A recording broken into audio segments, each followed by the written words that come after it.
যেই দিন কিয়ামত কায়েম হবে, কিয়ামত তো একদিন হবে, সন্দেহ আছে? এটা কথা বলেন, সন্দেহ আছে না? এই কিয়ামত যেদিন হবে, প্রিয় নবীজি তার জবান মোবারক দ্বারা বলেন, যেই নবী হ্যাঁ বললে হালাল, যেই নবী না বললে হারাম, যেই নবী জমিন থেকে হাত দিয়ে ইশারা করলে আসমানের চাঁদ দ্বিখণ্ডিত হয়ে যায়, ওই নবী তার জবান মোবারক দ্বারা বলেন, আল্লাহর আরশে আজিমের ছায়া ছাড়া কিয়ামতের ময়দানে কোনো ছায়া নাই। ওই আল্লাহর আরশে আজিমের ছায়ার নিচে 7 শ্রেণীর লোক ছায়া পাবে। কয় শ্রেণী বলেন? বলেন কয় শ্রেণী? কেমন হবে ভয়ঙ্কর দৃশ্যটা? এই সূর্যটা হবে মাথার উপরে। যারা গুনাহগার, যারা নেককার নয়, যারা মুজরিম অপরাধী, তাদের এই সূর্যের আলোর তাপে তাদের নাকের যে ছিদ্রগুলো আমরা দেখি, এই নাকের ছিদ্রগুলো দিয়া মাথার মগজগুলা টকবক করে বের হবে। আল্লাহু আকবার বলেন। আল্লাহর হাবিব সাল্লাল্লাহু আলাইহি ওয়াসাল্লাম বলেন, ওই কঠিন মুসিবতের সময় রব্বুল আলামিন 7 শ্রেণীর মানুষদেরকে তার আরশে আজিমের নিচে ছায়া দিবেন। 1 নাম্বার হচ্ছে ইমামুন আদেল। 1 নাম্বার হচ্ছে ইমামুন আদেল, যারা ন্যায় বিচার করেন, যারা সমাজের মধ্যে অন্যায় দেখার পর অন্যায়টাকে অন্যায় বলেন, ন্যায়টাকে ন্যায় বলেন, যারা কোরআন দ্বারা বিচার করে। ক্বালান নবিয়্যু সাল্লাল্লাহু আলাইহি ওয়াসাল্লাম, মান ক্বালা আখিরুল কালাম লা ইলাহা ইল্লাল্লাহ, যে আল্লাহর বান্দা ন্যায় বিচার করবে, ওই বান্দাটার জবানের মধ্যে সর্বশেষ বাক্য হবে লা ইলাহা ইল্লাল্লাহ।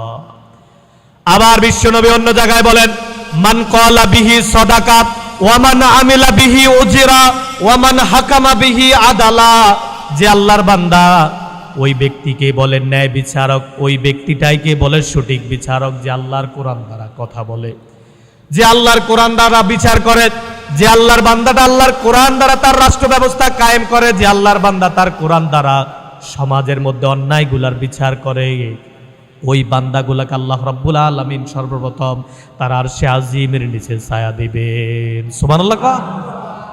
দ্বিতীয় নাম্বার বিশ্বনবী বলেন, ওয়ারাজুলুন কলবুহু মুআল্লাকুন বিল মাসাজিদ, ওই বান্দাগুলাকে রব্বুল আলামিন তার আরশে আজিমের নিচে ছায়া দিবেন যেই মানুষগুলার হৃদয়ের সাথে মসজিদের সাথে সম্পর্ক। সুবহানাল্লাহ। যেই মানুষগুলার হৃদয় মসজিদের সাথে সম্পর্ক, যেই মানুষগুলা যখন নামাজ আদায় করে যখন সে তার বাড়িতে চলে যায়, আবার তার কল্পনা জল্পনা সৃষ্টি হয়ে যায় আমি আবার কখন মসজিদে আসব। যেই মানুষগুলার, বৃদ্ধগুলা, যুবক বা এগুলা যাদের মসজিদের জন্য ভালোবাসা আছে, ওই বান্দাগুলা বলে, আল্লাহ আজকে আসরের নামাজ পড়ে চলে গেলাম, কখন মাগরিবের নামাজ পড়ার জন্য মসজিদে আসব। এই জল্পনা কল্পনা যখন কোনো বান্দার ভিতরে আসে, বিশ্বনবী বলেন, ওয়ারাজুলুন কলবুহু মুআল্লাকুন ফিল মাসাজিদ, যেই বান্দাগুলার মসজিদের মোহাব্বত তার হৃদয়ের ভিতর থাকবে, রব্বুল আলামিন ওই আরশে আজিমের নিচে ওই বান্দাগুলাকেও ছায়া দিয়া দিবেন। সুবহানাল্লাহ। বিশ্বনবী তৃতীয় নাম্বার বললেন, আরশে আজিমের নিচে কাকে ছায়া দেওয়া হবে? ওয়াশাবুন নাশা ফি ইবাদাতিল্লাহ, ওই সমস্ত যুবকগুলারে আল্লাহ রাব্বুল আলামিন তার আরশে আজিমের নিচে ছায়া দিবেন যেই যুবকগুলা যৌবন বয়সে আল্লাহর ইবাদত করে। সুবহানাল্লাহ। যেই যুবকগুলা যৌবন বয়সে আল্লাহর ইবাদত করে, ওয়াশাবুন নাশা ফি ইবাদাতিল্লাহ, আল্লাহর হাবিব সাল্লাল্লাহু আলাইহি ওয়াসাল্লাম বলেন, আরশে আজিমের ছায়া ছাড়া কিয়ামতের ময়দানে কোনো ছায়া নাই। মাথার উপর সূর্য, নিচে তামার জমিন, ওই কঠিন মুসিবতের সময় কোনো ছায়া নাই। আল্লাহ বাছাই করে ওই মানুষগুলোর নেবেন যারা আজকে এই আঞ্জাম দিয়েছে। এই আঞ্জাম যারা দিয়েছে তারা অধিকাংশ যুবক। তারা কি বলেন? যুবকেরা দেয় নাই। এখন আপনারা বলেন, এই আঞ্জামটা দেওয়াতে আপনারা খুশি না বেজার? সবাই বলেন খুশি না বেজার? খুশি হয়ে বলেন আলহামদুলিল্লাহ। এই আঞ্জামগুলা যারা দিবে তাদেরকে সাপোর্ট দেওয়া, আর্থিক সহযোগিতা করা, এগুলা আমাদের সমাজের মানুষের নৈতিক দায়িত্ব না? কথা বলেন, দায়িত্ব না? বিশ্বনবী বলেন, ওই যুবকগুলা যারা মানুষদেরকে দ্বীনের দিকে আহ্বান করে, যারা মানুষদেরকে কোরআনের দিকে আহ্বান করে, ওয়াশাবুন নাশা ফি ইবাদাতিল্লাহ, রব্বুল আলামিন যেই মানুষগুলা, যেই যুবকগুলা মানুষদেরকে কোরআনের দিকে আহ্বান করলো, রব্বুল আলামিন ওই দিন মানুষগুলার তার আরশে আজিমের নিচে আহ্বান করবেন। সুবহানাল্লাহ। আমরা কথা বলবো আল্লাহর কোরআন থেকে, যতটুকু সময় কথা বলবো, থাকবেন তো ইনশাআল্লাহ? বলেন থাকবেন তো ইনশাআল্লাহ? আমি অনুরোধ করব, এই আঞ্জামটা আলহামদুলিল্লাহ অনেক সুন্দর আঞ্জাম করেছেন ছোট্ট ছোট্ট ভাইয়েরা, যুবক ভাইয়েরা। আঞ্জামটা হওয়ার কথা ছিল স্কুলের মাঠে, কিন্তু প্রাকৃতিক দুর্যোগের কারণে এটা মসজিদের ভিতরে আসছে। ইনশাআল্লাহ আগামীবার আমরা যখন করব আরো বড় পরিসরে করব, আপনারা সকলে সহযোগিতা করবেন তো ইনশাআল্লাহ। আমরা কথা বলবো সূরাতুল লোকমান থেকে। কোন সূরা থেকে বলেন? সূরাতুল লোকমান থেকে। এই লোকমান হাকিম তিনি ছিলেন একজন জ্ঞানী মানুষ। এই লোকমান হাকিমের জীবনী থেকে আমরা কয়েকটা কথা সংক্ষিপ্তভাবে 40-45 মিনিট কথা বলবো। আপনারা একটু ধৈর্য সহকারে একটু বসেন। আমরা প্রথমে জানবো লোকমান কেমন মানুষ ছিলেন। লোকমান কোনো নবী ছিলেন না, কোনো রাসূল ছিলেন না। এই লোকমানের নামে আল্লাহ একটা সূরা নাজিল করলেন, সুবহানাল্লাহ। লোকমান কিন্তু কোনো নবীও ছিলেন না, কোনো রাসূলও ছিলেন না। তো কেমন মর্যাদাওয়ালা লোক হলে আল্লাহ তার নামে একটা সূরা নাজিল করতে পারে, আপনি একটু চিন্তা করেন। লোকমান হাকিম ছিলেন একজন জ্ঞানী মানুষ, একজন প্রজ্ঞাওয়ালা মানুষ। তিনি ছিলেন একজন মুনিবের দাস, তিনি একজন মানুষের অধীনে তার রাখাল, তিনি ছিলেন একজন রাখাল। এই লোকমান তার মুনিবের কিছু ছাগল চড়াতেন, তার মালিকের কিছু মালিকের ছাগলগুলার তত্ত্বাবধান করতেন লোকমান। এমন আল্লাহ তারে জ্ঞান দিলেন। আল্লাহ রাব্বুল আলামিন বলে, আমি লোকমানকে কেমন কবুল করলাম। রব্বুল আলামিন বলেন, ওয়ালাকাদ আতাইনা লুকমানাল হিকমা আনিশকুর লিল্লাহ। আমি রব্বুল আলামিন আমার গোলাম লোকমানকে এমন হিকমত দিলাম, এমন জ্ঞান দিলাম, ওই লোকমানের হিকমত এবং জ্ঞান দ্বারা আমি রবের প্রশংসা করা সব সময় তার দরকার। সুবহানাল্লাহ। আল্লাহ বলে, ওয়ালাকাদ আতাইনা লুকমানাল হিকমা, আমি লোকমানকে দিলাম হিকমা। হিকমা মানে হচ্ছে জ্ঞান, প্রজ্ঞা, বুদ্ধি, বিবেক। যেই জায়গায় যেই কথা বলার প্রয়োজন আমি লোকমানকে সেই জ্ঞান দিলাম। আল্লাহু আকবার কর। আনিশকুর লিল্লাহ, ওই লোকমান সব সময় প্রশংসা করবে কার? আমরা সব সময় প্রশংসা করব কার? বলেন, সব সময় প্রশংসা করব কার? প্রশংসা করলে লাভ কার?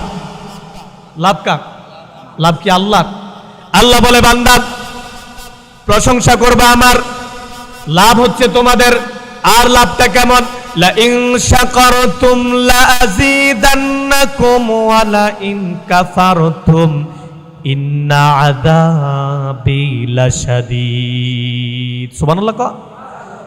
আমার যেই গোলামগুলা আমার নিয়ামত পাওয়ার পর বলবে আলহামদুলিল্লাহ, আমার যেই গোলামগুলা সুস্থ থাকার পর বলবে আলহামদুলিল্লাহ, আমার যেই গোলামগুলা রিজিক পাওয়ার পর, রিজিক বক্ষণ করার পর বান্দা স্বতঃস্ফূর্তভাবে বান্দা শুকর আদায় করবে আলহামদুলিল্লাহ, আমি রব্বুল আলামিন ওই বান্দার নিয়ামত এমন বাড়িয়ে দেব বান্দা কখনো কল্পনাও করতে পারবে না।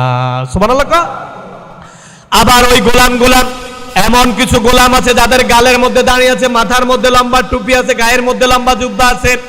ওই গোলামগুলা সুস্থ থাকার পরেও আমার নিয়ামত আদায় করে না। ওই মানুষগুলা খাবার পাওয়ার পর আমি রব্বুল আলামিনের কৃতজ্ঞতা প্রকাশ করে না। আমি রব্বুল আলামিন ওই বান্দাগুলা থেকে আমার নিয়ামত উঠিয়ে নেই, শুধু নিয়ামতে উঠিয়ে নেই না, ইন্না আযাবি লাশাদীদ, আমি রব্বুল আলামিন ওই মানুষগুলার জন্য রেখে দিলাম শাস্তির জায়গা। নাউজুবিল্লাহ। নিয়ামত আদায় করার প্রয়োজন আছে না নাই? লোকমান কেমন মানুষ ছিলেন? লোকমান আলাইহিস সালাতু ওয়াস সালাম ছিলেন একজন রাখাল। কি ছিলেন? বলেন, সবাই বলেন, কি ছিলেন? লোকমান ছিলেন একজন রাখাল মানুষ। তিনি একজনের অধীনস্থ একজন কর্মচারী ছিলেন। ওই রাখাল সব সময় তার মালিকের ছাগলগুলা ছড়াতেন। মালিকের ছাগলগুলার পেট ভরানোর দায়িত্ব ছিল লোকমানের। আল্লাহ বলে, লোকমান তোমারে আমি এমন জ্ঞান দিলাম, এমন প্রজ্ঞা তোমার ভিতর দিলাম লোকমান। কেমন আল্লাহ রাব্বুল আলামিন লোকমানকে কবুল করলেন। ওই মুনিব যখন দেখে লোকমানের কাছে, তার মুনিব যখন দেখে লোকমান, আমি হলাম লোকমানের মালিক, আমার কাছে কোনো মানুষ আছে না, সব মানুষ আসে লোকমানের কাছে। লোকমানের কথা শোনার জন্য রাজ্যের মানুষগুলা লোকমানের সামনে আসে বসে। লোকমান তাদেরকে ওয়াজ করে, নসিহত পেশ করে। লোকমানের মুনিব প্রকাশ চিন্তা করলো, আমার গোলাম, আমার রাখাল, আমার চাকর, আমার কাছে মানুষ আছে না, লোকমানের কাছে এমন কি? লোকমানের কথা শোনার জন্য রাজ্যের মানুষগুলা লোকমানের সামনে বসে থাকে। সুবহানাল্লাহ। এমন কি লোকমানের ভিতর আল্লাহ দিল? ওই লোকমানকে পরীক্ষা করার জন্য লোকমানের মালিক, যে রাখাল যার কাজ করে, ওই মালিক লোকমানকে পরীক্ষা করার জন্য দুইটা পদক্ষেপ নিলেন। কয়টা বলেন? সবাই বলেন কয়টা? দুইটা পদক্ষেপ নিলেন লোকমানকে পরীক্ষা করবে। যে লোকমানের কাছে এমন কি জিনিস আছে, লোকমানের বাসার মধ্যে এমন কি চাঞ্চলতা আছে, লোকমানের বাসার মধ্যে এমন কি মাধুর্যতা আছে, মানুষ আমার কাছে আসে না, আসে আমার চাকরের কাছে, আসে আমার রাখালের কাছে। আজকে আমি লোকমানকে পরীক্ষা করব। রাজ্যের মানুষগুলোতে বলে লোকমান জ্ঞানী মানুষ, আজকে আমি লোকমানকে পরীক্ষা করব। সুবহানাল্লাহ। লোকমানের মালিক বলে, লোকমান আজকে আমি তোমারে পরীক্ষা করব, তোমার ভিতরে এমন কি জ্ঞান আছে মানুষ তোমার কথা শোনার জন্য বসে থাকেন। লোকমান বলে, মুনিব আমার ভিতরে এমন কোনো আকর্ষণ নাই, আমার ভিতরে এমন কোনো জ্ঞান নাই। ও আমার মুনিব, ও আমার মালিক, আমি আপনার গোলাম, আমি আপনার দাস, আমি আপনার রাখাল, না তোমারে আমি পরীক্ষা করব। লোকমানকে পরীক্ষা করার জন্য 2টা বকরি নিলেন। লোকমান, তোমার যে রাজ্যের মানুষগুলা বলে জ্ঞানী, আজকে আমি তোমার জ্ঞানের পরীক্ষা করব। লোকমান, তোমার যে রাজ্যের মানুষগুলা বলে তুমি নাকি প্রজ্ঞাবান, তুমি নাকি প্রভুর পক্ষ থেকে এলেম প্রাপ্ত, তোমার মানুষ তোমার কথাগুলা শোনার জন্য পালক পাখির মতো বসে থাকে, চাতক পাখির মতো বসে থাকে, আজকে তোমার আমরা পরীক্ষা করব। লোকমান বলে, মুনিব তুমি আমারে কি পরীক্ষা করবা? লোকমানের মুনিব বলে, আমি তোমারে 2টা বকরি দিলাম। কয়টা বকরি বলেন, সবাই বলেন, কয়টা বকরি? ও গোলাম, ও আমার লোকমান, ও আমার রাখাল, ও আমার দাস, আমি তোমারে পরীক্ষা করব। তোমারে 2টা বকরি দিলাম, এই বকরি থেকে সব চাইতে উৎকৃষ্ট 2টা জায়গা তুমি আমার টেবিলে রাখবা। আল্লাহু আকবার। আবার এই আরেকটা বকরি, আরেকটা ছাগল, এই ছাগল থেকে সব চাইতে নিকৃষ্ট যেই জায়গাগুলা, 2টা জায়গা তুমি আমার টেবিলে রাখবা। একটা ছাগল থেকে উৎকৃষ্ট জায়গাটা রাখবা, আরেকটা ছাগল থেকে সব চাইতে ছাগলের নিকৃষ্ট জায়গাটা তুমি আমার টেবিলে রাখবা।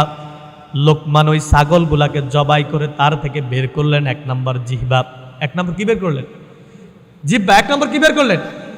1 নম্বর জিহ্বা বের করলেন, জিহ্বা তার টেবিলে রাখা হলো। 2য় নাম্বার বের করলেন তার কলব, তার অন্তর। সুবহানাল্লাহ। এই 2টা জিনিস তার টেবিলের মধ্যে রাখা হলো। আবার আরেকটা ছাগলকে জবাই করার পর ওই ছাগলের আবার একই জিহ্বা, আবার অন্তরটা বের করে আরেক পাশে রাখা হলো। তার মুনিব আবার তারে বলে, লোকমান তোমারে মানুষ বলে জ্ঞানী, তোমারে বললাম ছাগলের সর্বোৎকৃষ্ট জায়গাটা বের করে তুমি রাখো, আবার ছাগলের সর্বনিকৃষ্ট জায়গাটা বের করে 2টা রাখো।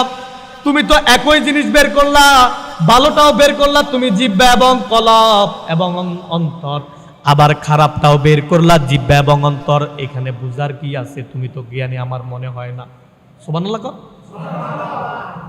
তুমি এমন কি জ্ঞানী, আমি তো তোমার জ্ঞানের কোনো পরিচয় পেলাম না। তোমার যে রাজ্যের মানুষ বলে তুমি জ্ঞানী, তো তোমার জ্ঞানের কি পরিচয় দিলা তুমি মিয়া? লোকমান বলে, মুনিব আপনি আমার কথা শুনেন, এবার আমি আপনারে বুঝাই, আপনি আমার কথা বুঝেন। আমি যে আপনার নিকট এই ছাগলটার একটা জিহ্বার কলবটা, অন্তরটা বের করে রাখলাম। একটা মানুষ, একটা প্রাণীর, একটা মানুষের, একটা প্রাণীর যদি এই 2টা জিনিস পরিশুদ্ধ হয়ে যায়, একটা মানুষ, একটা ছাগল, অর্থাৎ যদি প্রাণীর 2টা জিনিস পবিত্র হয়ে যায়, কয়টা জিনিস বলেন, সবাই বলেন, কয়টা জিনিস? 2টা জিনিস। একটা প্রাণী অথবা মানুষের 2টা জিনিস যদি হেফাজত সে করতে পারেন, 1 নাম্বার হচ্ছে তার জিহ্বা। এই জিহ্বা দ্বারা সে তার মুসলমান ভাইকে আঘাত করার সুযোগ আছে না নাই? কথা বলেন, আছে না নাই? এমন কথা সে তার জিহ্বা দ্বারা বলে, মানুষের কলিজায় আঘাত, কলিজায় ফেটে যায়। এই জিহ্বা দ্বারা এমন কথা সে তার জবান দ্বারা বলে ফেলে, মানুষের কলিজাটা পেটে ছৌচির হয়ে যায়, হয় না? এই জিহ্বাটা আমি রাখলাম। আরেকটা হলো অন্তর। এই কলবটা যদি কোনো মানুষের খারাপ হয়ে যায়, তার পুরা শরীর খারাপ। এই জিহ্বাটা যদি খারাপ হয়ে যায়, তার পুরা শরীর খারাপ। এর চাইতে আর নিকৃষ্ট কোনো অংশ হতে পারে? এই জিহ্বাটা হচ্ছে সর্বোৎকৃষ্ট, আবার এই অন্তরটা হচ্ছে সর্বোৎকৃষ্ট, আবার এই জিহ্বাটা হচ্ছে সর্বনিকৃষ্ট, আবার এই অন্তরটা হচ্ছে সর্বনিকৃষ্ট। জিহ্বার অন্তর যদি ভালো হয়ে যায়, ওই মানুষটা সোনায় সোহাগী মুমিন হয়ে যায়। আবার ওই জিহ্বা আর অন্তরটা যদি খারাপ হয়ে যায়, ওই মানুষটার চাইতে নিকৃষ্ট আল্লাহর আসমানের নিচে জমিনের উপর কেউ হতে পারে না। ঠিক না? ক্বালা নবী সাল্লাল্লাহু আলাইহি ওয়াসাল্লাম, ইন্না ফিল জাসাদি মুদগা ইযা সালাহাত সালাহুল জাসাদু কুল্লুহু ওয়া ইযা ফাসাদাত ফাসাদাল জাসাদু কুল্লুহু আলা ওয়াহিয়াল কলব। বিশ্বনবী তার জবান মোবারক দ্বারা বলেন, ও গোলাম সাবধান, প্রত্যেকটা মানুষের একটা অন্তর আছে, প্রত্যেকটা মানুষের দেহের ভিতর একটা গোশতের টুকরা আছে, আছে কি নাই? কথা বলেন, আছে না নাই? প্রত্যেকটা মানুষের দেহের ভিতর একটা গুরুত্বপূর্ণ অংশ আছে। ওই গোস্তের টুকরাটা যদি সুস্থ হয়ে যায় তার পুরাটা শরীর সুস্থ, সুবহানাল্লাহ। আবার ওই গোস্তের টুকরাটা যদি অসুস্থ হয়ে যায় তার পুরা শরীর অসুস্থ। মুহাম্মদ সাল্লাল্লাহু আলাইহি ওয়াসাল্লাম হাদিসের শেষাংশে বলেন ওই অংশটার নাম কি? আলা ওয়াহিয়াল কলব, বান্দা সাবধান সাবধান, ওই অংশটার নাম হচ্ছে কলব, সুবহানাল্লাহ। আলা বিযিকিরিল্লাহি তাতমাইন্নুল কুলুব, ওই কলবটাকে শান্তি রাখা, ওই কলবটাকে আরাম দেওয়ার একমাত্র মাধ্যম হচ্ছে আল্লাহর জিকির, সুবহানাল্লাহ। আল্লাহর জিকির ছাড়া কলবকে শান্তি দেওয়ার কোনো সুযোগ আছে? এই লোকমান বলে মুনিব এই হচ্ছে সর্বোৎকৃষ্ট আর এই হচ্ছে সর্বনিকৃষ্ট। এবার তার মুনিব তার মালিক তারে কয়, লোকমান আসলেই তো তুমি জ্ঞানী, সুবহানাল্লাহ। ও লোকমান তুমি আসলেই তো জ্ঞানী, তুমি তো আসলেই প্রজ্ঞাপ্রাপ্ত। ইয়ারফাইল্লাহুল্লাযীনা আমানু মিনকুম ওয়াল্লাযীনা উতুল ইলমা দারাজাত, রব্বুল আলামিন যাকে আসমানি কিতাবের ইলম দেন ওই বান্দাটার মর্যাদা আল্লাহ রব্বুল আলামিন বাড়িয়ে দেন, সুবহানাল্লাহ। যারে আল্লাহ কোরআনের জ্ঞান দেয়, যারে আল্লাহ হাদিসের জ্ঞান দেয়, ওই মানুষটার মর্যাদা আল্লাহ রাব্বুল আলামিন সৃষ্টিকুলের প্রত্যেকটা মানুষের চাইতে বাড়িয়ে দেন, সুবহানাল্লাহ। এখন এই লোকমানের জীবনীর মধ্যে আমরা আলোচনা করব 10টা পয়েন্ট নিয়ে। কয়টা পয়েন্ট বলেন? সবাই বলেন কয়টা পয়েন্ট আলোচনা করব? একটু এদিকে মনোযোগ হন আর আপনারা একটু কথা বলবেন, আমার সাথে কথা বলবেন, আপনারা না। আমরা লোকমানের জীবনে 10টা পয়েন্ট নিয়ে কথা বলে আমরা 4-5টা পয়েন্ট বলেই শেষ করে দিচ্ছি, বিরক্ত হবেন না তো ইনশাল্লাহ। এই লোকমান কেমন লোক ছিলেন? শুধু আল্লাহ লোকমানের নামে একটা সূরাই দেন নাই, আল্লাহ লোকমানের কথাগুলোকে কোরআনের আয়াত বানিয়ে দিয়েছেন, সুবহানাল্লাহ। আল্লাহ রাব্বুল আলামিন শুধু লোকমানের নামে সূরাই দেন নাই, আল্লাহ শুধু লোকমানকে কবুল করেন নাই, রাব্বুল আলামিন তার কোরআনের মধ্যে লোকমানের কথাগুলোকে স্থান দিলেন। ওই লোকমান তার সন্তানদেরকে উপদেশ দিচ্ছেন, প্রত্যেকটা বাবার জন্য এই উপদেশের মধ্যে আছে শিক্ষা, সুবহানাল্লাহ। প্রত্যেকটা বাবার জন্য আছে শিক্ষা। 1 নাম্বার, বাবা তার সন্তানকে উপদেশ দিচ্ছেন, লোকমান তার সন্তানদেরকে উপদেশ দিচ্ছেন। কি উপদেশটা দিচ্ছেন? আল্লাহ তার কোরআনের মধ্যে কোট করে দিলেন। 1 নাম্বার উপদেশ, আল্লাহ রাব্বুল আলামিন বলেন, ইয়া বুনাইয়া লা তুশরিক বিল্লাহ ইন্নাশ শিরকা লাযুলমুন আযীম, সুবহানাল্লাহ। লোকমান আলাইহিস সালাতু ওয়াস সালাম তার সন্তানদেরকে উপদেশ দিচ্ছেন, ইয়া বুনাইয়া, ও আমার সন্তান, ও আমার বৎস, ও আমার ছেলে, ও আমার সন্তান, লা তুশরিক বিল্লাহ, খবরদার কোনোভাবেই সৃষ্টি জগতের স্রষ্টার সাথে কাউকে শরীক করা যাবে যাবে। ইন্নাশ শিরকা লাযুলমুন আযীম, নিশ্চয়ই শিরক বড় মারাত্মক একটা অপরাধ। এই রবের সাথে কাউকে শরীক করা যাবে না, যিনি আসমান সৃষ্টি করেছেন, যিনি জমিন সৃষ্টি করেছেন, যিনি তামাম দুনিয়া পাহাড় পর্বত নদী নালা সৃষ্টি করেছেন, তার নাম কি বলেন? তার নাম কি বলেন? ওই রব্বুল আলামিন বলে, আমি তোমার কেমন আল্লাহ? আল্লাহ রাব্বাকুম ওয়া রাব্ব আবাইকুমুল আউয়ালিন, ও গোলাম আমি তোমার রব, তোমার পূর্বপুরুষের রব, তামাম জাহানের রব হচ্ছি আমি আল্লাহ, সুবহানাল্লাহ। ইয়া বুনাইয়া লা তুশরিক বিল্লাহ ইন্নাশ শিরকা লাযুলমুন আযীম। লোকমান তার সন্তানকে প্রথম উপদেশ দিলেন, ও আমার সন্তান, আল্লাহর সাথে শিরিক করো না। আল্লাহর সাথে শিরিক বড় মারাত্মক একটা অন্যায়। এই বান্দা যদি কোনো বান্দা যদি শিরিক করে, ওই বান্দার জন্য আল্লাহর পক্ষ থেকে সমস্ত রহমত আসা বন্ধ। ওই বান্দার সাথে আল্লাহর সাথে আর কোনো সম্পর্ক থাকে না। ওই বান্দার জন্য রব্বুল আলামিন জাহান্নাম ওয়াজিব করে রাখলেন, নাউজুবিল্লাহ। রব্বুল আলামিন অন্য জায়গায় বলেন, কোনো মানুষ যদি শিরিক করে ফেলেন, কি করে? কোন মানুষ যদি ইচ্ছায় হোক আর অনিচ্ছায় হোক যদি শিরিক করেন, আল্লাহ রাব্বুল আলামিন বলেন, ইন্নাহু মাইয়ুশরিক বিল্লাহি ফাকাদ হারামাল্লাহু আলাইহিল জান্নাহ ওয়া মাওয়াহুন নার ওয়া মা লিয-যালিমিনা মিন আনসার, সুবহানাল্লাহ। আল্লাহর কোন বান্দা যদি শিরিক করেন, আল্লাহর কোন বান্দা যদি আল্লাহর সাথে অংশীদারিত্ব স্থাপন করে, আল্লাহ যা পারে মানুষও তা পারে, তাকে বলে শিরিক। আল্লাহকে বাদ দিয়া যদি কোনো বান্দা গায়রুল্লাহকে সেজদা দেয়, তাকে বলে শিরিক।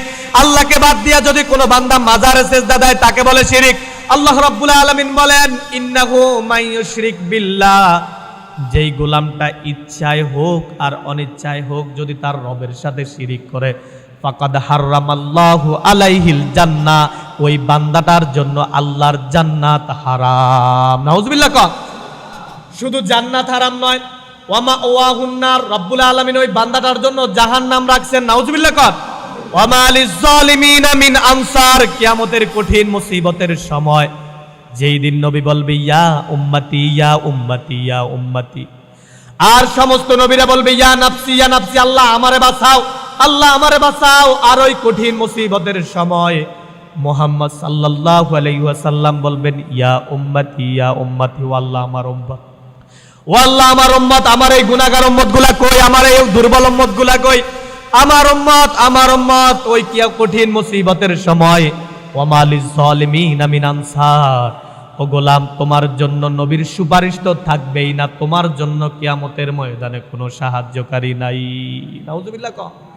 যারা শিরিক করে, কি করে? আর রব্বুল আলামিন অন্য জায়গায় বলেন শিরিকটা কেমন অন্যায়, লা ইন আশরাকতা লা ইয়াহবাতান্না আমালুকা ওয়া লা তাকুনান্না মিনাল খাসিরিন। ও নবী, যদি আপনি শিরিক করতেন, আল্লাহ রব্বুল আলামিন তার হাবিবকে বলেন যদি আপনি শিরিক করতেন, কে করত? নবী, যদি আপনি শিরিক করতেন, লা ইন আশরাকতা, ও নবী যদি আপনি শিরিক করতেন, আপনার উম্মত বাদ, যদি আপনি আমি রবের চাই, আমি রবের সমকক্ষ কাউকে মনে করতেন, আমি রবের সমকক্ষ কাউকে মনে করতেন, ও নবী আপনার খাতিলে আমি তামাম জাহান সৃষ্টি করলাম, আসমান বানাইলাম, জমিন বানাইলাম, 7 আসমান 7 জমিন, পাহাড় পর্বত, সাগর নদী নালা পর্বত, ও নবী সব কিছু আমি আপনার সম্মানের তৈরি করলাম, যদি আপনি শিরিক করতেন আমি রব্বুল আলামিন আপনার সমস্ত আমলগুলা বরবাদ করে দিতাম। নাউজুবিল্লাহ। আল্লাহর নবীকেও আল্লাহ ছাড় দেন নাই শিরিকের ব্যাপারে কোনো ছাড়। ক্বালান নবিয়্যু সাল্লাল্লাহু আলাইহি ওয়াসাল্লাম, লা ইন আশরাকতা লা ইয়াহবাতান্না আমালুকা ওয়া লা তাকুনান্না মিনাল খাসিরিন। খবরদার খবরদার ও গোলাম, তোমার গালে দাঁড়িয়ে আছে, মাথায় লম্বা টুপি আছে, গায়ের মধ্যে লম্বা জুব্বা আছে, তোমার কথার দ্বারা যদি শিরিক হয়ে যায় তোমার জন্য জান্নাত হারাম। কি বলেন? তোমার জন্য জান্নাত হারাম। সারা জীবন ইবাদত করবা, সারা জীবন গোলামি করবা, সারা জীবন রবকে সেজদা দিবা। আকরাবু মা ইয়াকুনুল আবদু মির রাব্বি ওয়া হুয়া সাজিদ। আল্লাহর বান্দাগুলা আল্লাহর নৈকট্য লাভ করে তখন যখন বান্দাগুলা তার মাথাটাকে আল্লাহর কাছে নইয়ে দেয়। সুবহানাল্লাহ। শিরিক করবা, সারা জীবন সেজদা দিবা, তোমার কোন সেজদা আল্লাহর দরবারে কবুল হবে? বিশ্ব নবী বলেন এই শিরিকটা কেমন অন্যায়। গোলাম লোকমান হাকিমের প্রথম উপদেশ, এই শিরিক থেকে তোমাকে বেঁচে থাকা লাগবে। বিশ্ব নবী বলেন যদি তোমারে হত্যা করা হয়, কি করা হয়? যদি তোমারে হত্যার হুমকি দেওয়া হয় অথবা তোমার আগুনে পেলানোর হুমকি দেওয়া হয়, তুমি হত্যা হয়ে যেতে রাজি হয়ে যেও, আগুনে পুড়ে ফেলার জন্য প্রস্তুতি গ্রহণ করো, তারপরেও তুমি তোমার রবের সাথে শিরিক করতে কখনো মত করো না। নাউজুবিল্লাহ। তোমার যদি বলে যদি তুমি এখন শিরিক না করো তোমার আগুনে পুড়ানো হবে, তুমি আগুনে পুড়ার জন্য প্রস্তুত হবা। আর যদি তোমারে বলে তোমারে এখন যদি শিরিক না করো তোমারে হত্যা করা হবে, তুমি হত্যা হয়ে যেতে রাজি হয়ে যেও, তারপরও তোমার রবের সাথে শিরিক করতে প্রস্তুত হয়েও, করা যাবে? কথা বলেন, শিরিক করা যাবে? এই শিরিক যদি আমার দ্বারা আপনার দ্বারা হয়, বন্ধু বাবা, সারা জীবন আমল করবেন, নামাজ পড়বেন, হজ করবেন, যাকাত দিবেন, ওমরা করবেন, সারা জীবন আমল করেও আপনার আমল নামায় কোনো আমল যোগ হবে? আপনাদের একটা দৃষ্টান্ত দিই, এই শিরিকের একটা দৃষ্টান্ত আপনাকে দিলে আপনি বুঝবেন। আপনি পুকুরে মাছ ধরার জন্য গেছেন, কি ধরার জন্য বলেন? কি ধরার জন্য গেছেন? মাছ ধরার জন্য গেলেন। এখন পুকুরে মাছ ধরার জন্য যাওয়ার পর আপনি থলে নিলেন, পাতিল নিলেন, ব্যাগ নিলেন, এখন আপনি সারাদিন মাছ ধরতেছেন। সারাদিন কি ধরতেছেন বলেন? কথা বলেন, কি ধরতেছেন? আপনি পুকুরে, খালে, বিলে, যেই কোনো জায়গায় আপনি মাছ ধরতেছেন। এখন যেই পাতিলের মধ্যে আপনি মাছটা রাখবেন, এই পাতিলের যদি তলা না থাকে, কথা বলেন, কি না থাকে?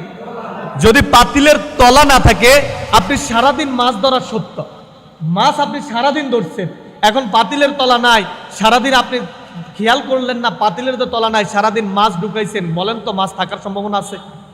কথা বলেন, আছে? কথা বলেন, আছে? এই শিরিকটা হচ্ছে এমন গোলাপ, তুমি সারা জীবন আমল করলা, নামাজ পড়লা, হজ করলা, যাকাত দিলা, লম্বা দাড়ি করলা, লম্বা টুপি করলা, সব করলা গোলাম, তোমার কথার দ্বারা তোমার শিরিক হয়ে গেছে, তোমার থেকে আল্লাহর সম্পর্ক বিচ্ছিন্ন হয়ে গেছে, সারা জীবন আমল করবা, তোমার একটা আমলও যোগ হবে। বুঝছেন শিরিকের দৃষ্টান্তটা? বুঝছেন? আরেকটা দৃষ্টান্ত দিই আপনাদেরকে। আপনি এক লিখছেন, একের ডান পাশে যত শূন্য দিবেন একের দাম বাড়বে না কমবে? বলেন, একের দাম বাড়বে না কমবে?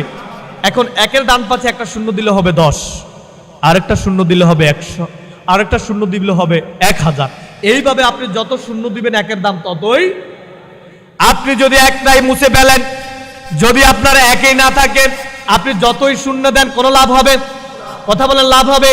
এই একটাই হচ্ছে আপনার ঈমান, একটাই হচ্ছে আপনার ঈমান। আপনার ঈমানের মূল্য কত বন্ধু?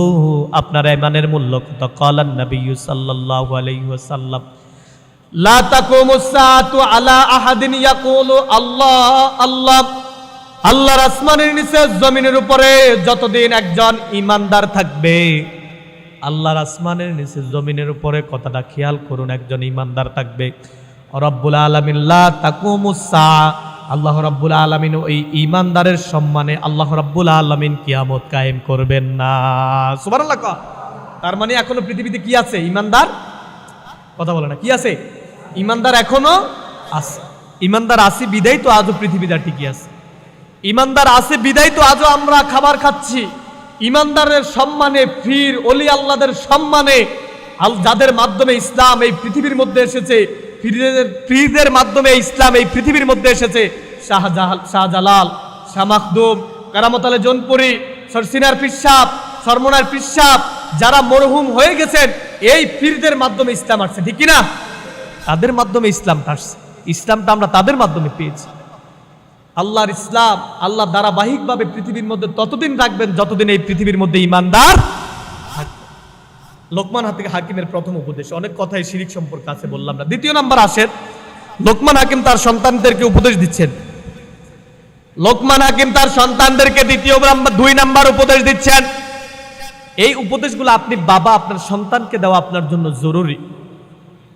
এই উপদেশগুলো লোকমান যে দিয়ে গেছেন, আল্লাহর কোরআনের মধ্যে কোট করছেন শুধু পড়ার জন্য? কথা বলেন না, শুধু পড়ার জন্য? এই উপদেশগুলো আপনি আপনার সন্তানকে দিবেন, আপনার সন্তানদেরকে বলবেন, এই জন্য তো আল্লাহ কোরআনে দিয়েছে, এই জন্য না? কথা বলেন, এই জন্য না? লোকমান হাকিম তার সন্তানদেরকে দ্বিতীয় উপদেশ দিচ্ছেন, ও আমার সন্তান, তোমরা মা বাবার প্রতি যত্নশীল হও। কি হও? ও আমার সন্তান, তোমরা তোমার মা বাবার প্রতি যত্নশীল হও, মা বাবার খেদমত করো, মা বাবার সাথে সদাচরণ করো। মা বাবা কেমন তোমার নিয়ামত, এই মা বাবাটা তোমার কেমন নিয়ামত? আল্লাহ রাব্বুল আলামিন মা বাবার সম্পর্কে বলেন, ওয়া কাদা রাব্বুকা আল্লা তা'বুদু ইল্লা ইয়্যাহু ওয়া বিল ওয়ালিদাইনি ইহসানা। আল্লাহু আকবার বলেন। আল্লাহ রাব্বুল আলামিন হচ্ছেন বিচারক। বিচারক কে? বলেন, কে বিচারক? কে? আল্লাহ কাজী হয়ে বিচার করেন। ওয়া কাদা রাব্বুকা, আমি আল্লাহ হচ্ছি বিচারক। আল্লাহ তা'বুদু, ইবাদত করবা শুধুমাত্র আমি আল্লাহর, আমি রব্বুল আলামিনের ইবাদত করার পর, ইল্লা ইয়্যাহু ওয়া বিল ওয়ালিদাইনি ইহসানা, আমি রব্বুল আলামিনের ইবাদত করার পর তুমি তোমার মা বাবার প্রতি যত্নশীল হও। সুবহানাল্লাহ। ও গোলাম, আমি আল্লাহ হচ্ছি বিচারক। এই আয়াতের কাজী হচ্ছে আল্লাহ। আমার আল্লাহ বিচার করে গোলাম। লোকমান তার সন্তানদের 2 নাম্বার উপদেশের মধ্যে এই কথাটা বললেন, তুমি তোমার মা বাবার প্রতি যত্নবান হও। তুমি সারা জীবন নামাজ পড়লা, সারা জীবন ইবাদত করলা, তোমার মা তোমার প্রতি অসন্তুষ্টি, তোমার বাবা তোমার প্রতি অসন্তুষ্টি। ক্বালান নবী সাল্লাল্লাহু আলাইহি ওয়াসাল্লাম, আল জান্নাতু তাহতা আকদামি উম্মাহাত। ও গোলাম, ও সন্তান, তোমার মায়ের পায়ের নিচে রয়েছে তোমার জন্য জান্নাত। সুবহানাল্লাহ। তোমার মায়ের পায়ের নিচে রয়েছে তোমার জন্য জান্নাত। তুমি নামাজ পড়লা, হজ করলা, যাকাত দিলা, উমরা করলা, সব করলা, কোনো কিছু তুমি ঘাটতি রাখো নাই। তোমার মা যদি তোমার প্রতি অসন্তুষ্টি হয়ে যায়, তোমার বাবা যদি তোমার প্রতি অসন্তুষ্টিত হয়ে যায়, গোলাম, তোমার এই ইবাদত কখনোই কবুল হবে না, কখনোই কবুল হবে না। ক্বালান নবী সাল্লাল্লাহু আলাইহি ওয়াসাল্লাম, আল জান্নাতু আওসাতু আবওয়াবিল জান্নাহ। তোমার মা হচ্ছে তোমার জন্য জান্নাত, আর তোমার বাবা হচ্ছে সেই জান্নাতের প্রবেশের প্রথম দরজা। সুবহানাল্লাহ। এখন আপনি বলেন, কিছু সন্তান আছে না মা বাবার অবাধ্য আচরণ করে? কথা বলেন, আছে না? বাবা বৃদ্ধ হয়ে গেছে, এখন বাবাকে দমক দিয়া কথা বলে, আছে না? তুমি সন্তান বাবারে দমক দিয়া কথা বলাম, তুমি সন্তান বইয়ের কথা দইরা বাবার কথা শোনো না, এমন কিছু সন্তান আছে না? তুমি সন্তান বইয়ের কথা দইরা মা বাবার সাথে রাগ করাম। তোমার ব্যাপারে বিশ্বনবী বলেন, এক সাহাবার নাম ছিল আলকামা। কি নাম ছিল বলেন? কথা বলেন, সাহাবার নাম কি? আলকামা। বলেন কি নাম? আলকামা নামক একজন সাহাবী ছিল। এই আলকামা বিয়ের আগে মায়ের কথায় উঠতো, মায়ের কথায় বসতো, মায়ের কথা ছাড়া কোনো কথাই সে শুনতো না।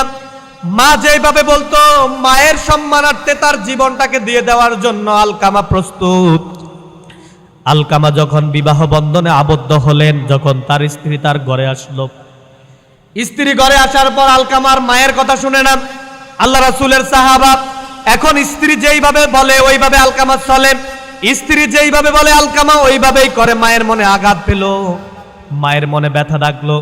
মা বলল, আলকামা, তোমারে প্রসব করার জন্য কত যন্ত্রণা আমি ভোগ করলাম। আমি তোমার কেমন মা? হামালাতুহু উম্মুহু, আমি তোমার কেমন মা? একটা জীবন্ত মানুষ আর একটা জীবন্ত মানুষকে পেটের মধ্যে নিয়ে চলাফেরা করলাম, আমি তোমার মা। আমি তোমার কেমন মা? ও যুবক, তুমি তোমার মায়ের সাথে কেমনে কথা বলো? হামালাতুহু উম্মুহু, তুমিও ছিলা জীবন্ত, আমিও ছিলাম জীবিত। এই পেটের মধ্যে, ছোট্ট একটা পেটের মধ্যে আমি তোমারে গর্ভধারণ করলাম। খাবার খাওয়ার জন্য টেবিলের মধ্যে বসলাম, সন্তান পেটের মধ্যে লাথি দিলাম, মা উঠে গেলাম। বাবার সাথে যখন শোয়ার জন্য গেলাম, তোমার বাবার সাথে শোয়ার জন্য গেলাম, পেটের মধ্যে লাথি দিলা, উঠে গেলাম। আমি তোমার এমন সন্তান, আমি তোমার এমন মা। ও গোলাম, তুমি আমার সাথে কেমনে নাফরমানি করো? আল্লাহ বলে, গোলাম, মা বাবার নাফরমানি করবা, কিয়ামত পর্যন্ত ইবাদত করবা, তোমার ইবাদত আল্লাহ রাব্বুল আলামিন কখনোই কবুল করবেন না। ঠিক কি না? বলেন, করবে? আলকামা যখন মৃত্যুর শয্যায় পড়ে গেলেন, লম্বা ঘটনা আমি সংক্ষিপ্ত করে দিলাম। আলকামা যখন তার মায়ের কথা শুনে না, বইয়ের কথাই শুনে ওঠে বসে। এমন কিছু সন্তান আছে না? কথা কেন আছে না? মায়ের কথা শুনে না, বইয়ের কথা শুনে, মাকে বৃদ্ধাশ্রমে রেখে আসে, বাবাকে বৃদ্ধাশ্রমে রেখে আসে। ও সন্তান, তোমার জন্য উপদেশ আলকামা। আলকামার জীবনের ভিতর রয়েছে তোমার জন্য শিক্ষা। আলকামা যখন মৃত্যুর শয্যায় পড়ে গেলেন, মৃত্যুর শয্যায় পড়ে যাওয়ার পর সাহাবায়ে কেরাম এসে মৃত্যুর সময় মানুষটাকে তালকিন দিচ্ছিলেন। ক্বালান নবী সাল্লাল্লাহু আলাইহি ওয়াসাল্লাম, লাকিনু মাউতাকুম লা ইলাহা ইল্লাল্লাহ। মুহাম্মদ সাল্লাল্লাহু আলাইহি ওয়াসাল্লাম বলেন, যখন তোমরা মুমূর্ষ কোনো মানুষের কাছে যাও, যখন কোনো মানুষ মৃত্যুর শয্যায় উপনীত হয়, তখন তোমরা ওই মানুষগুলাকে তালকিন দাও লা ইলাহা, লা ইলাহা। ওই মানুষগুলার তালকিন দাও লা ইলাহা ইল্লাল্লাহ। আলকামার মৃত্যুর সময় সাহাবায়ে কেরাম আলকামাকে বলে, আলকামা, লা ইলাহা ইল্লাল্লাহ কালিমা পড়ো। তোমার মুমূর্ষ অবস্থায় আলকামার জবান দিয়া কালিমা বের হয় না। আলকামার জবান দিয়া কোনোভাবেই কালিমা বের হচ্ছে না। সাহাবায়ে কেরাম তার মায়ের কাছে আসলো, ও মা, তোমার আলকামা রাসূলের সাহাবা, কেমন সাহাবা? বিশ্বনবী বলেন, যেই মানুষটা ঈমান নিয়া আমি রাসূলকে একবার দেখলো, ওই মানুষটার জন্য জাহান্নামের আগুন হারাম। সুবহানাল্লাহ। যেই মানুষটা আমি রাসূলকে একবার স্বপ্নে দেখবে, যেই মানুষটা ঈমান নিয়ে আমি রাসূলকে একবার দেখবে, সাহাবায়ে কেরাম রাসূলকে সরাসরি দেখেছেন, ওই রাসূলের সাহাবার মৃত্যুর সময় কালিমা নসিব হচ্ছে না। দেখেন ঘটনা কত মারাত্মক। আলকামার মায়ের কাছে যাওয়া হলো, আলকামার মা, তোমার সন্তানের কালিমা নসিব হচ্ছে না, তোমার সন্তানকে তোমাকে কোনো আঘাত দিছে কিনা? আলকামার মায়ে এই কথা বলার সাথে সাথে আলকামার মায়ের চোখ দিয়ে শুধু পানি ঝরে। আলকামার মা বলে, ও আমার সাহাবারা, রাসূলের সাহাবারা, আলকামা আমার সন্তান। আলকামাকে বিবাহ বন্ধনে আবদ্ধ করার পর বইয়ের কথায় উঠে বসে, বইয়ের কথা শুনে আমি মায়ের কে দাম দেয় না। আমার আলকামা আমাকে এমন ব্যথা দিল, আমার আলকামা আমাকে এমন ব্যথিত করলো, আমি আমার আলকামার প্রতি এমন অসন্তুষ্টি হয়ে গেলাম, যার কারণে হয়তো আলকামার জবান দিয়া কালিমা নসিব হচ্ছে না। সাহাবায়ে কেরাম বলল, আলকামার মা, তাকে মাফ করে দাও। আলকামার মা বলে, আমি তাকে কখনোই মাফ করব না। এমন আঘাত আমি মায়ের মনের ভিতরে দিল, আমি তাকে মাফ করব না। সাহাবায়ে কেরাম রাসূলের দরবারে চলে গেল, ইয়া রাসূলুল্লাহ, ইয়া হাবিবাল্লাহ, আলকামার জবান দিয়া কালিমা নসিব হয় না, কালিমা বের হয় না। তখন বিশ্বনবী বললেন, তার মা এখনো বেঁচে আছে কিনা? সাহাবায়ে কেরাম বলল তার মা বেঁচে আছে, তার মায়ের কাছে যাও, তার মায়ের সাথে কোনো দুর্ব্যবহার করছে কিনা। সাহাবায়ে কেরাম বলল ইয়া রাসূলুল্লাহ, ইয়া হাবিবাল্লাহ, আমরা তার মায়ের কাছে গেলাম, তার মা বলল, তার মা এই কথা বললে চোখ দিয়া শুধু পানি ছাড়ে, কষ্ট পেল। রাসূল আলকামার দরবারে আসলেন, আলকামার শয়নে আসলেন। আলকামার শয়নে আসার পর আলকামাকে বললেন, ও আলকামা, তুমি এমন কি আচরণ তোমার মায়ের সাথে করলা, যে আচরণের কারণে তোমার মা ব্যতীত তোমার মা তোমার আচরণের কারণে কষ্ট পেল। আলকামা বলে, ইয়া রাসূলুল্লাহ, ইয়া হাবিবাল্লাহ, আমি আমার মায়েকে এমন আঘাত দিলাম, বইয়ের কথা শুনে মাকে এমন আঘাত করলাম, মাকে এমন ব্যথা দিলাম, হয়তো এই কষ্টটা মা কঠিন আকার ধারণ করলো। আলকামার মৃত্যুর সজ্জায় কালিমা বের হচ্ছে না। রাসূল বললেন, ও আলকামার মা, তুমি তোমার সন্তানকে মাফ করে দাও। কয়, না, কোনোভাবে আমি আমার সন্তানকে মাফ করব না। আলকামার মা আলকামাকে আবার বিশ্বনবী বললেন, ও আমার সাহাবারা, আলকামাকে পোড়ার জন্য তোমরা লার্কির ব্যবস্থা করো, আগুনের ব্যবস্থা করো, আলকামাকে পুড়ে ফেলা হবে।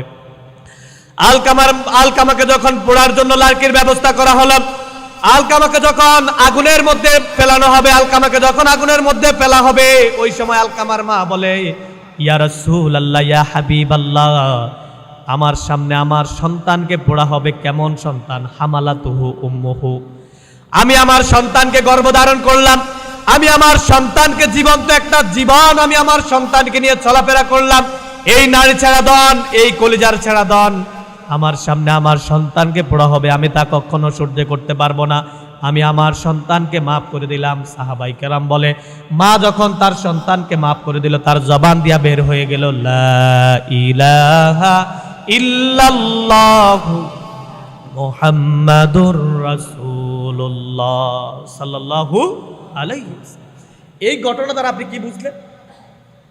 মা বাবার মনে আঘাত দিয়া আপনি নামাজ পড়বেন, হজ করবেন, যাকাত দিবেন, ওমরা করবেন, কোনো লাভ হবে? এখন কিছু সন্তান মা বাবাদেরকে বৃদ্ধাশ্রমে রাখে না? কথা কয় না, রাখে না? আপনি একটা আলেম দেখান, একটা মাদ্রাসায় পড়ুয়া ছাত্র দেখান যে তার মা বাবাকে বৃদ্ধাশ্রমে রাখছে, দেখাতে পারবেন? না, এমন দৃষ্টান্ত আপনি দেখাতে পারবেন। কিন্তু হাজার হাজার অধিকাংশ শিক্ষিত নামের কিছু কুশিক্ষিত লোক, শিক্ষিত নামের কিছু জানোয়ার প্রতিষ্ঠিত হওয়ার পর বৃদ্ধ বাবাকে বৃদ্ধাশ্রমে রাখে না? কথা কয় না, রাখে না? মাকে বৃদ্ধাশ্রমে রাখে। ও গোলাম, তোমার মা তোমার জন্য জান্নাত, তোমার বাবা তোমার জন্য জান্নাত, তোমার বাবা তোমার জান্নাতের প্রথম দরজা, সেই জান্নাতকে তুমি কিভাবে বৃদ্ধাশ্রমে রাখলা? তুমি তো বৃদ্ধাশ্রমে তোমার জান্নাতকে রাখলা, তুমি মরা, তোমার চক্ষু বন্ধ হওয়ার সাথে সাথে তোমার জন্য জাহান্নামের দরজা খোলা। নাউজুবিল্লাহ। আবার কিছু গোলাম আছে, এরা যখন চক্ষুটা বন্ধ হয়ে যায় তাদের জন্য জান্নাতের দরজা খোলা। সুবহানাল্লাহ। এরা কারা? যারা মা বাবার খেদমত, যারা মা বাবার আনুগত্য করে, যারা মা বাবাকে মা বাবার সম্মান করে, বইয়ের কথা বইয়ের কথায় রাখে, মাকে মায়ের মর্যাদা দেয়, বউকে বউয়ের মর্যাদা দেয়। এখন কিছু যুবক ভাই তো আছে, বউ পাইছে সুন্দরী, এখন মায়ের আর কোনো দাম নাই, আছে না? গোলা, মা বাবার প্রতি সম্মানশীল হও, আদরশীল হও। এরপর তৃতীয় নাম্বার উপদেশ হচ্ছে নামাজ। কি তৃতীয় নাম্বার কিসের উপদেশ দিলেন? নামাজ। লোকমান তার ছেলেদেরকে 3 নাম্বার উপদেশ দিলেন। লোকমান আলাইহিস সালাতু ওয়াস সালাম কিন্তু নবীও ছিলেন না, কোন রাসূলও ছিলেন না। 3 নাম্বার উপদেশ তার সন্তানদেরকে দিলেন, ইয়া বুনাইয়া আকিমিস সালাতা, ও আমার সন্তান তোমরা নামাজ কায়েম করো। ও আমার সন্তান, নামাজ রবের পক্ষ থেকে আসা একটা শ্রেষ্ঠ উপহার। সুবহানাল্লাহ। ও আমার সন্তান, তোমরা নামাজ কায়েম করো। এই নামাজ কায়েম করলে তোমাদের কি লাভ হবে? রব্বুল আলামিন বলেন, ইন্নাস সালাতা তানহা আনিল ফাহশাই ওয়াল মুনকার। যখন আল্লাহর কোন গোলাম নামাজটাকে আদায় করবে, আল্লাহ রাব্বুল আলামিন ওই নামাজ তাকে অন্যায় অশ্লীল কাজ থেকে বিরত রাখবে। সুবহানাল্লাহ। যদি কোনো মানুষ নামাজ আদায় করে সঠিকভাবে, যদি আল্লাহর কোনো বান্দা নামাজগুলোর প্রতি যত্নবান হয়, ওই নামাজ তাকে অন্যায় কাজ থেকে বিরত রাখবে। সুবহানাল্লাহ। এখন প্রশ্ন হচ্ছে, নামাজও পড়ে সুদ খায় কিছু লোক, আছে না? কথা বলেন, আছে না? নামাজও পড়ে সুদ খায়, নামাজও পড়ে ঘুষ খায়, নামাজও পড়ে অন্যায় করে। এখন প্রশ্ন হচ্ছে, নামাজ তাকে তার নামাজের মতো হচ্ছে? এই লোকমান আমাদের জন্য হচ্ছেন শিক্ষণীয়, অনুকরণীয়, অনুসরণীয়। এই লোকমানের উপদেশগুলো আমাদের জীবনের মধ্যে আমল করার প্রয়োজন আছে না নাই? কথা বলেন, আছে না নাই? 3টা উপদেশ দিল। একটা হচ্ছে শিরিক, আরেকটা হচ্ছে মা বাবার প্রতি যত্নবান হওয়া, আরেকটা হচ্ছে কি নামাজ। উপদেশ ছিল 10টা সন্তানের জন্য। কয়টা? সবাই বলেন কয়টা? এই 10টার মধ্যে আমরা আজকে 3টা বললাম। কয়টা বলছি? শিরিক করবেন, আপনি নামাজ পড়বেন, হজ করবেন, যাকাত দিবেন, ওমরা করবেন, সব করবেন।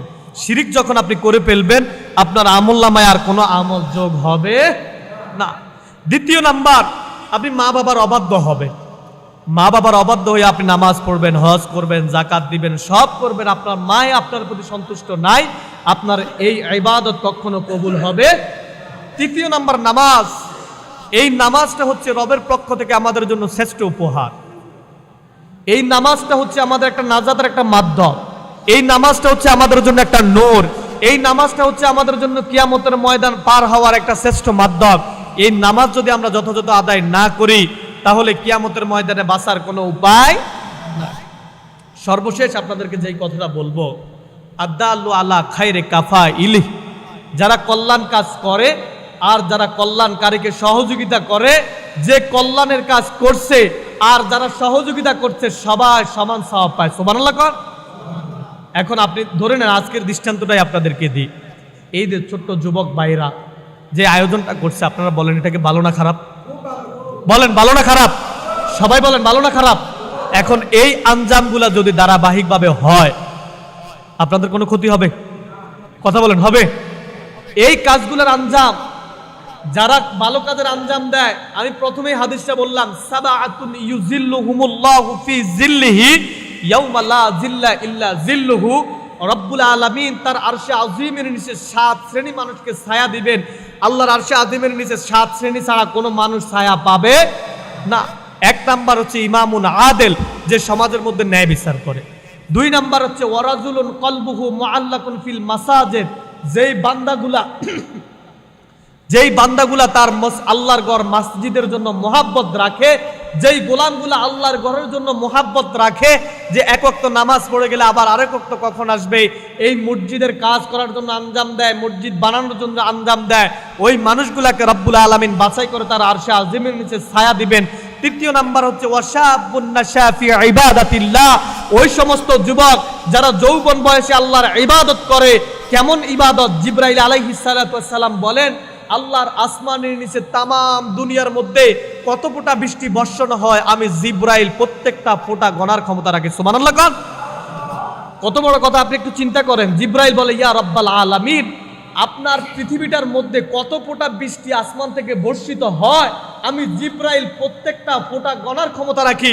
যৌবন বয়সে আল্লাহর কোন বান্দা যদি ইবাদত করে, তার আমলনামায় কি পরিমাণ সওয়াব লেখা হয়, আমি জিবরাইল গণার ক্ষমতা নাই। সুবহানাল্লাহ। এখন যারা এই আঞ্জাম দিছে তারা যুবক, তারা কি? কথা বলেন কি?